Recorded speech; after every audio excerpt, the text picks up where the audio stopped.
అస్సలు ఎవరు ఊహించలేనంత, లెక్క పెట్టలేనంతగా ఇండివిజువల్గా అందరూ జాయిన్ అయిపోయినారు. పలమనేరు పట్టణంలో ఓంశక్తి గుడి దగ్గర ఇంకా జరిగిన ఈ ర్యాలీ, ఆ మహాతల్లే ఈ భారీ ర్యాలీలో కదిలి నడిచింది అన్నట్టుగా ఉంది. భారీగా ఈదులు నిండిపోయినాయి. తప్పకుండా పాతపేట కానీ కొత్తపేట కానీ మన రంగబాబు గారి సర్కిల్ కానీ జిలానీ సర్కిల్ కానీ మన పద్మశ్రీ దగ్గర కానీ రంగమహల్ కానీ రంగమహల్ వీధి కానీ వీమహల్ వీధి కానీ మొత్తం అన్ని వీధులు ఈరోజు భారీ ర్యాలీ వచ్చేసి జరిగింది. మహిళలే మొత్తం 98-99% మహిళలే ఉండడం దీంట్లో గమనార్హం. అంటే మహిళలందరూ ఈరోజు షర్మిలమ్మ సీఎం కావాల, పలమనేరులో కాంగ్రెస్ రావాలనేది చాలా బలంగా డిసైడ్ అయిపోయినారు. కనీసము టాయిలెట్లు కూడా కరెక్ట్గా లేని పరిస్థితుల్లో ఈరోజు పలమనేరు ఉండదు. మన పలమనేరు పట్టణంలో మీరు ఒకసారి చూడొచ్చు, ఎక్కడ మహిళలు వస్తే ఎక్కడ టాయిలెట్ ఫెసిలిటీస్ ఎక్కడ లేవు. టికెట్ అనౌన్స్మెంట్ అయిన తక్షణమే పెద్దలందరూ కూర్చొని పలమనేరు మేనిఫెస్టో కూడా రిలీజ్ చేయాలనేది అందరూ సంప్రదింపులు చేసినాం. ఆ కాలం ఇంకా మా పెద్దలు సీనియర్ లీడర్లు అందరూ గమనించిన సమస్యలు చాలానే ఉన్నాయి. పలమనేరులో పెద్దలందరి సమక్షంలో ఇంక పైన పలమనేరులో ఏ ఒక సమస్యని పరిష్కారం చేయాలన్నా అందరూ గ్రూప్ మీటింగ్ చేసుకునే ప్రతిదీ చేస్తూ ఉన్నాం. చాలామంది వచ్చి లీడర్లందరూ సంఘీభావం తెలిపినారు. చాలామంది లీడర్లంతా కూడా సపోర్టెడ్గా నిలబడినారు. చాలా సంతోషం వేస్తూ ఉంది ఈరోజు. కానీ ఈరోజు చేస్తూ ఉండే ఒక ప్రతిదీ గెలుపుకు అతీతంగా, గెలుపుకు మించి ఈరోజు మనం చేస్తూ ఉండే పలమనేరులో గెలుపుకు మించి, గెలుపు గురించి పోరాటం కాదు, గెలుపుకు మించి. నా దృష్టిలో గెలుపు ఏమంటే ఇక్కడ ఎవరెవరైతే 10 సంవత్సరాల నుండి ఏమీ చేయకన్నా నిలిచిపోయినాయో పనులన్నీ అవన్నీ చేసిన రోజు నిజమైన గెలుపు అవుతుంది. కానీ తప్పకుండా 5 సంవత్సరాలు ఇచ్చిన హామీలన్నింటినీ పలమనేరులో మేము నిర్వర్తిస్తామని చెప్పని సభాముఖంగా ప్రెస్ మీడియా ముఖంగా నేను తెలియజేస్తా ఉన్నాను. మీరు అనుకున్నట్లు 2 నెలలు ఇంకా నేను ఈ సమస్యలు గుర్తించలేదండి. నేను పుట్టినప్పటి ఇంకా ఈ సమస్యలను గుర్తించిన. నేను స్కూల్కి పోయినప్పటి ఇంకా కట్టలు ఆనకట్టలు అంతా చూసినాను కాబట్టి అక్కడికి వెళ్ళిన. 2 నెలల్లో ఇవన్నీ నేను చేయాలంటే కుదరదు. మీరు బీవీఎం మిషన్లో మీరు వెళ్తే 7 సంవత్సరాల ముందర పెద్ద చెరువు గురించి నేను మాట్లాడినాను. మీరు వీడియో చూడాలా. 2 నెలల ముందర కాదు, 2 సంవత్సరాల ముందర కాదు, 7 సంవత్సరాల ముందర వీడియో ఉంది. ఈవెన్ యూత్ వచ్చేసి ఎంత అద్భుతమైన టాలెంటెడ్ యూత్ ఉందో తెలిసిన అంటే మన పలమనేరు కాన్స్టిట్యున్సీలో కాంగ్రెస్ పక్షం ఇంకా సంవత్సరానికి ₹1,00,000 అనౌన్స్మెంట్ అయిందండి కేంద్రంలో. మీరు చెక్ చేయండి. సంవత్సరానికి ₹1,00,000. ఇప్పుడు ఈ 5 సంవత్సరాల్లో ఎన్ని కోట్లు రిలీజ్ అయింది? ప్రెస్ మీట్ వాళ్ళు ఒకసారి ప్రశ్నించండి. ఎందుకు ఎమ్మెల్యేలు అంటే భయమా? ఎందుకు ప్రశ్నించారు మీరు? ఓకే, ఇప్పుడు బీవీఎం శివశంకర్ 7 సంవత్సరాల నుంచి సమస్యలు గుర్తిస్తే బీవీఎం శివశంకర్ బాగా డెవలప్ అయిన తర్వాత సేవా కార్యక్రమాలు ఎందుకు చేయలేదు? ఈ సమస్యలపైన అప్పుడు వచ్చి ఎందుకు పోరాటం చేయలేదు? అప్పుడు ఎందుకు మాట్లాడలేదు? ఇప్పుడే మాట్లాడాల్సిన అవసరం మీకు ఎందుకు వచ్చింది? ఆ రోజే మీరందరూ చూసింటారు. గుడియాతం రోడ్లో ఆఫీసులంతా చేసి, ఇదే వైఎస్ఆర్ జంక్షన్లో ఆఫీసులంతా చేసి అగ్రికల్చర్ చేసి ఒక రైతుగా ఉన్నాను నేను. అప్పుడు ప్రశ్నించే రోజు డెవలప్మెంట్లో లేను నేను. ప్రశ్నించే రోజు నేను ఒక రైతు ఉన్నాను. నేను ప్రశ్నించిన రోజు 7 ఏళ్ళ ముందు ప్రశ్నించిన రోజు ఇదే ఆవులు మేపుకుంటా ఇక్కడే ఉన్నాను నేను. పొలంలోనే వచ్చేసిన బైపాస్ పడింది. కాబట్టి తప్పకుండా ఈరోజు భగవంతుడు ఆశీర్వాదం ఇచ్చినాడు.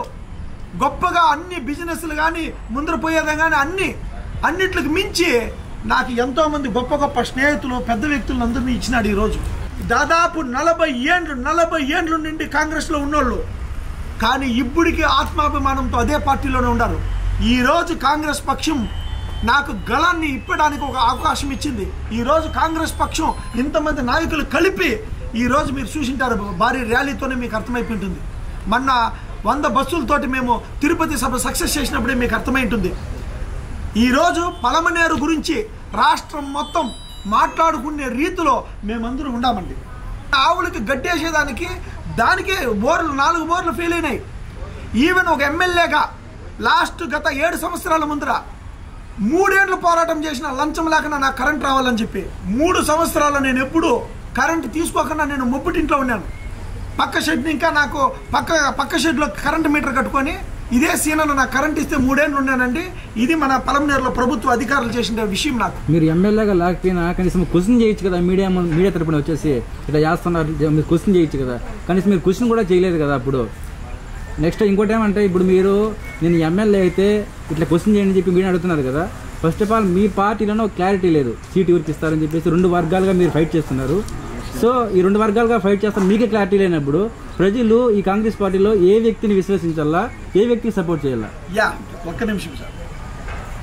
2 వర్గాలుగా ఉండింటే ఈరోజు ఇంత భారీ ర్యాలీ అయ్యేది కాదు. మీకు తెలియని విషయం అంటే ఏమంటే ఈరోజు 2 వర్గాలు కాదు, అన్ని ఒక వర్గమే, కాంగ్రెస్ వర్గం. డిసిసి ప్రెసిడెంట్ గారు వచ్చినారు ఇక్కడికి, ఏ వర్గ విభేదాలు లేవు.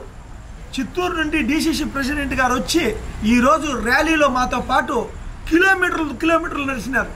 మంది సీనియర్ నేతల్లో అంతా మీకే సపోర్ట్ చేస్తున్నారు, టికెట్ మీకే కావాలని, లేదా మీరు ఒకరే ఇష్టపడతా ఉన్నారా టికెట్? సార్, ఇంతమంది సీనియర్ నేతలు నాకు సపోర్ట్ చేయాలనేది లేదు ఎవరికి.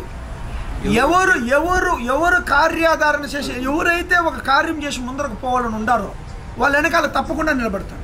కష్టపడేవాడికే టికెట్ వస్తుంది కానీ అది నాకు రావచ్చు, ఇంగూరికి రావచ్చు, చెప్పే కాయలేదు. అది అధిష్టానం నిర్ణయించేది, ఇది మనం నిర్ణయించేది కాదు, అధిష్టానం నిర్ణయించేది.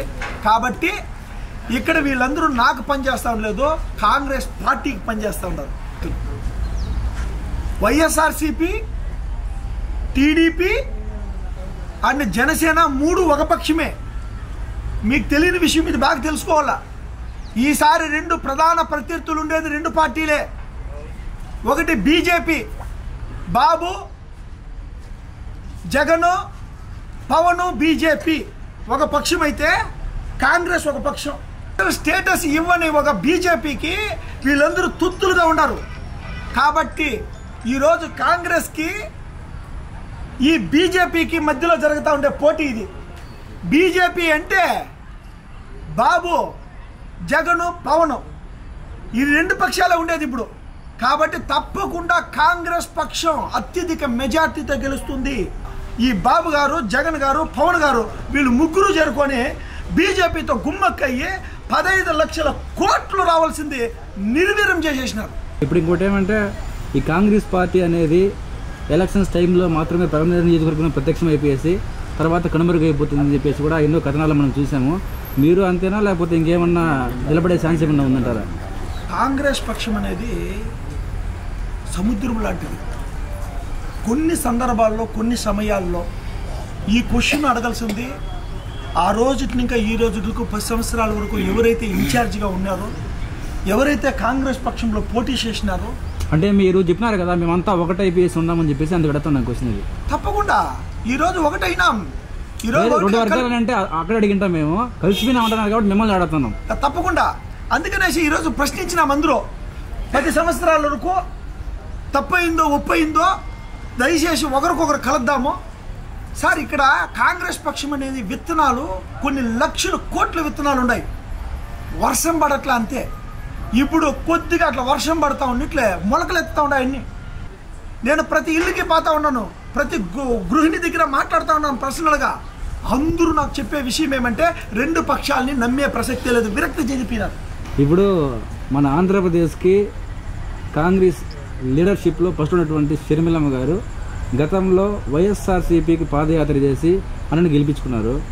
ఇప్పుడు ఫ్యామిలీ విభేదాలతో బయట చేసి అన్నని దూషిస్తా కాంగ్రెస్ పార్టీకి పట్టం కట్టమంటే ఈ ప్రజలంతా అంటే ఈ చిత్రాన్ని చూసి ఎరిపప్పులు అయిపోవాలా, లేకపోతే దాంట్లో అన్న చెల్లి డ్రామా ఏమైనా ఉండిందంటారా? సార్, ఒక చెల్లిగా ఆ తల్లి 3000 కిలోమీటర్ల దూరం పాదయాత్ర చేసింది. లాస్ట్ టైం ఈ క్వశ్చన్కి నేను మీకు ఆన్సర్ ఇచ్చినాను. 3000 కిలోమీటర్ల తల్లి, 3000 కిలోమీటర్లు ఆయన జైల్లో ఉన్నప్పుడు వైఎస్ఆర్సీపీ పార్టీ అస్సలు ఇంక లేదు అనుకున్న రోజులు, తొక్కేసే రోజుల్లో ఆ పార్టీని నిలబెట్టింది షర్మిలమ్మ గారే. అది ఆయమ్మ ధర్మం, ఆయమ్మ కర్తవ్యం. ఆ పార్టీకి పనిచేయాల్సిన టైం అది. ఆయమ్మ పనిచేసి చూపించింది. రాజశేఖర్ రెడ్డి గారి ఏమైతే ఆశయాలు ఉన్నాయో ఒక్క ఆశయం కూడా ఈ పక్షం ఇంకా నెరవేరలేదు. ఆ రోజున్న జగనన్న వేరే, ఈ రోజుండే జగనన్న వేరే అని చెప్పి డైరెక్ట్గా ప్రెస్ మీట్ ఇచ్చింది. ఒకసారి మీరు వినండి. రాష్ట్రం గురించి కాకుండా నియోజకవర్గం మాట్లాడుతున్నాము. బిఎం శివశంకర్ రోడ్లపైన బ్యానర్లు కట్టేసి పార్టీ ఆఫీస్ పెట్టేసి ప్రజల్ని వెనకాల తీసుకొని తిరిగేస్తే ఎమ్మెల్యే అయిపోతాడని చెప్పేసి కొన్ని కామెంట్లు బయట వస్తున్నాయి. సో నిజంగానే బిఎం శివశంకర్ ఇట్లా బ్యానర్ కట్టుకొని ప్రజల్ని తిప్పుకుంటా ఉన్నాడా, లేకపోతే ప్రజల్లోకి వెళ్ళిపోయేసి ప్రజల సమస్యలు తెలుసుకునేసి నోటిఫై చేసుకునేసి సాల్వ్ చేస్తున్నాడని చెప్పేసి కొన్ని క్వశ్చన్స్ వస్తున్నాయి. దీంట్లో మీరు నిజంగా ఈ నియోజకవర్గ మొత్తం తిరిగింటే పూర్తి స్థాయిలో డెవలప్మెంట్ ఎక్కడ కానీ ఏం జరగలేదా? ఒకవేళ జరగలేకపోతే ప్రజలు మీరు వెళ్ళిన చోట ఎట్లా మీకు సమాధానం చెప్తున్నారు? సార్, మీరు ఈ బ్యానర్లు అనేసి ఒక పాయింట్ తీసినారు. ఎక్కడ చూడు టీడీపీ బ్యానర్లు, ఎక్కడ చూడు వైఎస్ఆర్సీపీ బ్యానర్లు మీకు కనపడలేదా? రాష్ట్రం మొత్తం సిద్ధం సిద్ధం సిద్ధం సిద్ధం సిద్ధం సిద్ధం చూడలేక చచ్చిపోతూ ఉన్నాం. ఏడ చూడు ఈడ సంసిద్ధం సంసిద్ధం సంసిద్ధం సంసిద్ధం అని చెప్పి వీళ్ళు తిరుగుతూ ఉంటారు. వీళ్ళకి ఏమనుకున్నారంటే ఇద్దరు పరిగెడతా ఉన్నాము, వస్తే ఫస్ట్ వాయిడ్ కానీ second prize, first prize second prize, 2 ప్రైజ్లే కదా ఉండేది. కట్టినారని చెప్పి మీరు కట్టినారా లేకపోతే అట్లా? సార్, బ్యానర్లు కట్టాలని అనుకుంటే ఒక్కొక్కరు ఇక్కడ ఉండే వాళ్ళందరూ ఒక్కొక్కరు 1000 బ్యానర్లు వేసుకుంటే 1,00,000 బ్యానర్లు ఒక్క రోజులో, ఒక రాత్రిలో 1,00,000 బ్యానర్లు కడతాం. అది మీరు అడిగినారు ఎక్కడ డెవలప్మెంటే జరగలేదా అని. ఎక్కడ డెవలప్మెంట్ జరగలేదు. డెవలప్మెంట్ వద్దండి, మనకి డెవలప్మెంట్ వాళ్ళు చేసేది వద్దు ప్లీజ్. ఒకసారి మీరందరూ కెమెరాలు ఎత్తుకొని కౌంటింగ్ అనేది అంతా తిరిగేయండి. 90% ఇసుక మొత్తం తినేసినారు. ఆనకట్టలన్నీ తెగి కొట్టుకొని వెళ్ళిపోయిన ఇసుక ఎత్తిన దానివల్ల. డెవలప్మెంట్ వద్దు సార్ ప్లీజ్, దయచేసి మీరు డెవలప్మెంటే చేయొద్దండి. ఉన్న డెవలప్మెంట్ నాశనం చేయొద్దండి సార్. సార్, ఇంకేమన్నా క్వశ్చన్స్ ఉన్నాయి అడగండి తప్పకుండా. ఇప్పుడు స్టార్ట్ అయింది కదా, ఇంకా ముందు చాలా ఉంటాయి చేయాల్సింది. తప్పకుండా సార్, రియలీ అద్భుతమైన క్వశ్చన్స్. ఫస్ట్ టైం ఈ ఓట్ల గురించి, ఓట్లు దండుకునే గురించి వదిలేసి సమస్యల గురించి మనమంతా డిస్కషన్ చేస్తాము. ప్రతి ప్రెస్ మీటు, ప్రతి నాయకుడి దగ్గర సమస్యల గురించే డిస్కషన్ చేద్దాము. అది ఆటోమేటిక్గా సమస్యలపైనే వస్తుంది. అప్పుడు ఆటోమేటిక్గా అందరూ ఎమ్మెల్యేలు ఎవరు గెలిచినా ఎవరు గెలవకపోయినా 100% అభివృద్ధి జరుగుతుంది. మనం ఈ టాపిక్స్ మీదే పోవాలి సార్. ఇక్కడ ఎమ్మెల్యే మెయిన్గా ఉండాల్సింది ప్రెస్. ఎవరు ఉంటే ఏ ప్రెస్ ఎమ్మెల్యే.